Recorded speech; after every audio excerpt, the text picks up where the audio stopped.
a gente entra no assunto agora, pandemia do coronavírus. Eu estou recebendo aqui no nosso estúdio o secretário estadual da Saúde, o Beto Preto, para a gente falar um pouquinho mais sobre a situação, não só de Londrina, mas de todo o estado com relação ao enfrentamento à pandemia. Primeiro, queria agradecer, secretário, a sua presença aqui no nosso estúdio e começar falando sobre a situação de Londrina. Às vezes a gente cria uma falsa situação de que a pandemia está ficando um pouco mais tranquila quando a gente olha para o número de óbitos aqui na cidade, que acabou reduzindo nas últimas semanas para cá. Ontem a gente teve, por exemplo, 4 óbitos confirmados. Mas isso não representa uma queda no número de internações, por exemplo, né, secretário? Por isso a gente precisa manter aí o olho aberto, até por um possível aumento de casos nas próximas semanas. Seria isso? Exatamente. Em primeiro lugar, cumprimentar você, Vinícius, Henrique. Muito obrigado pela oportunidade de estarmos juntos aqui, falar do assunto coronavírus. A pandemia não acabou, muito pelo contrário, ela tomou um pouco mais de velocidade, a transmissão comunitária do vírus, agora com o Dia das Mães. São aglomerações familiares, aglomerações do bem, mas que a gente sempre alerta para esse problema, nesse momento, da transmissão comunitária do coronavírus. De cada 100 testes RT-PCR do cotonete no nariz, 40 são positivos no Paraná hoje, ou seja, nós tínhamos que estar com a epidemia caminhando de 5% a 15% e nós estamos com 40%. Isso demonstra que o vírus, infelizmente, está circulando e aqueles que estão suscetíveis podem, sim, adoecer. Por isso, a necessidade da vacinação, por isso, a necessidade de falar isso que você colocou aqui no preâmbulo. Não podemos ter uma falsa impressão que a vacinação resolve tudo de uma vez e que também, caindo os números devido às medidas restritivas do mês de março, que os números caíram, eles não fizeram um vale epidemiológico. Eles continuam causando as nossas internações nos leitos hospitalares de todo o Paraná e aqui em Londrina também. Temos a estrutura do HU praticamente lotada, os hospitais aqui da região praticamente lotados.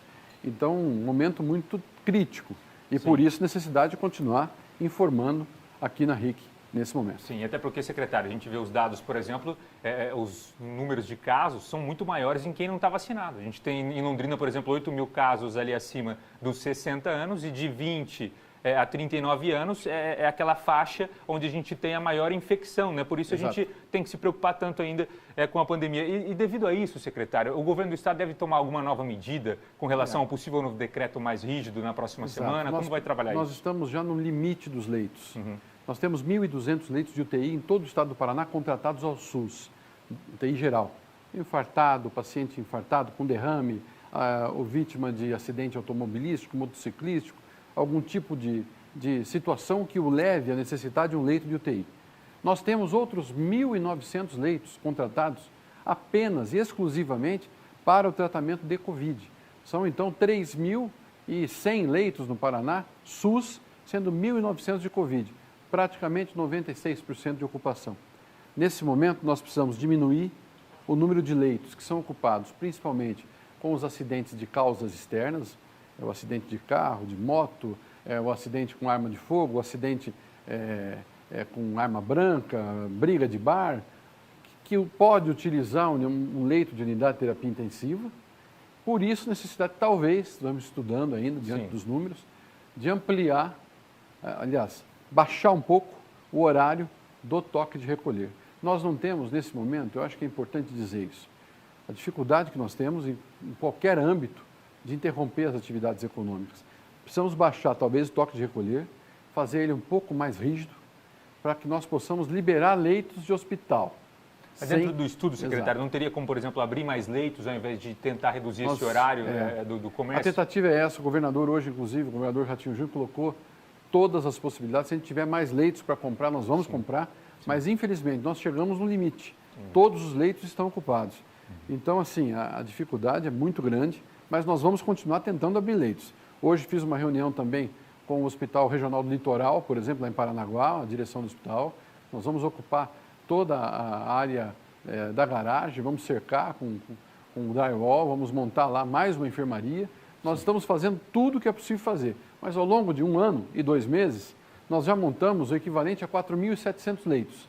São 47 hospitais de campanha, de 100 leitos, 30 de UTI, 70 de enfermaria espalhados pelo Paraná, porém aqui no Paraná não tem hospital de lona. São todos eles dentro das próprias estruturas hospitalares, Vinícius. Variante indiana, secretário. A gente tem registro no Maranhão né, aqui no Brasil, na região nossa, na Argentina, por exemplo, que faz fronteira com a gente. O que o Estado está fazendo para que essa variante não chegue aqui no Paraná? Nós estamos já há 10 dias, o Conselho Nacional de Secretarias Estaduais de Saúde já enviou uma correspondência ao Ministério da Saúde, também à Anvisa, que é a Anvisa que tem essa prerrogativa de cuidar das fronteiras, dos portos, aeroportos, alfândegas.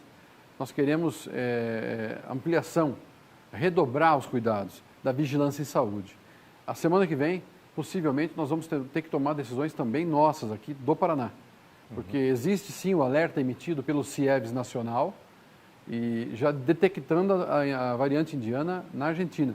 E assim, pela nossa experiência com as outras variantes, ela já deve estar circulando no Paraná, não foi detectada ainda, no Brasil, desculpe, e não foi detectada efetivamente aí ainda, a não ser lá na questão do Maranhão, porque foram marinheiros que saíram do barco já doentes e foram tratados, estão sendo tratados em São Luís. Porém, nós vamos continuar acompanhando isso e vamos propor algumas ações, principalmente no Porto de Paranaguá, na fronteira de Foz do Iguaçu, na fronteira de Guaíra e no aeroporto Afonso Pena, no aeroporto de Foz do Iguaçu. Para não complicar algo que já está complicado, né? Mais uma variante aqui no estado, né, realmente iria complicar muito. Né? Esse é um momento tão grave. E mesmo com a vacinação acontecendo, e a gente, inclusive aqui em Londrina, trouxemos para cá agora doses da Pfizer também, mas tudo isso só vai dar efeito quando nós atingimos 70% dos vacinados. Sim. Da faixa etária alvo. Sim. Falando em vacinação, o senhor falou da chegada da Pfizer, que isso tem ajudado bastante, né? Quanto mais laboratórios possível, melhor. Defendemos, né, secretário? isso. Defendemos com certeza. Agora a gente tem alguns casos, por exemplo, como Cascavel, Guarapuava, que anunciaram que tiveram que suspender a segunda dose para funcionários da educação por conta de falta de vacinas. Realmente está acontecendo falta de vacina, o ritmo que o Estado está levando hoje, em torno de sexto, sétimo estado que mais vacina no país, né, de porcentagem, chegando a quase 10% da população. Como é que está o ritmo, secretário? Nós estamos chegando praticamente a 20% já da população. Com as duas doses? Com a primeira dose. Com a primeira dose. Com as duas dose é um pouco mais de 10%. Agora, né? veja, é importante frisar isso. Nós temos aí muito pela frente.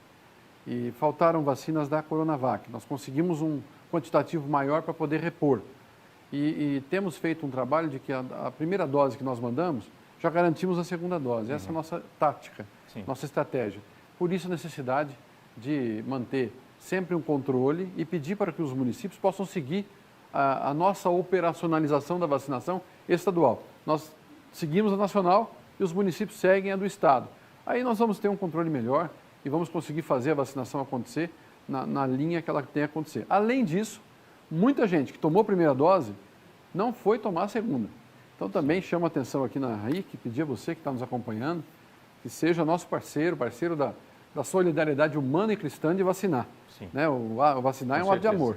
Precisamos de todos. Agora, é 19h09, para você que está acompanhando o Cidade Alerta, ligou o televisor agora, né, está acompanhando agora o programa, a gente está conversando com o Beto Preto, né, secretário de Saúde do Estado, sobre a pandemia, sobre decretos, sobre novidades que estão por vir, sobre vacinação, e um assunto muito importante que eu preciso tratar com o senhor com relação ao caso da falsa enfermeira de Apucarana, que é o principal escândalo dessa semana na nossa região com relação à fura-fila, e tem um depoimento dela ontem, né, até para os próprios deputados, que chamou muita atenção quando ela diz que a secretaria estaria vacinando outras pessoas ali, né? Não só ela teria aplicado outras vacinas, mas que outras pessoas teriam sido vacinadas e que essa fila teria sido furada mesmo. Secretário, qual que é o próximo passo a partir de então? Como é que o senhor está vendo essa investigação? A gente sabe que são mais de 800 denúncias em todo o estado, mas esse é um caso muito grave, né? Todos os casos são graves. Sim, tem que ser apurados e não é porque é em Apucarana que deixa de ser necessária a apuração. Eu acho que o prefeito agiu rápido, o secretário municipal de saúde também, afastaram alguns servidores, porém, todos têm que ter direito também à defesa ampla e restrita. Agora, o fato é o seguinte, nós temos um grupo para ser imunizado. É esse grupo que tem que ser perseguido pelas equipes. Nós temos vacinadores e vacinadoras em todo o estado do Paraná, de muita capacidade, muita experiência, em diversas campanhas.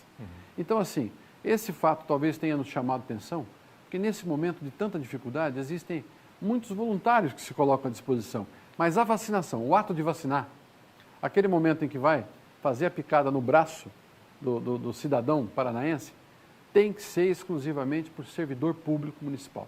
As equipes municipais estão preparadas. Então, é esse o recado que eu gostaria de deixar.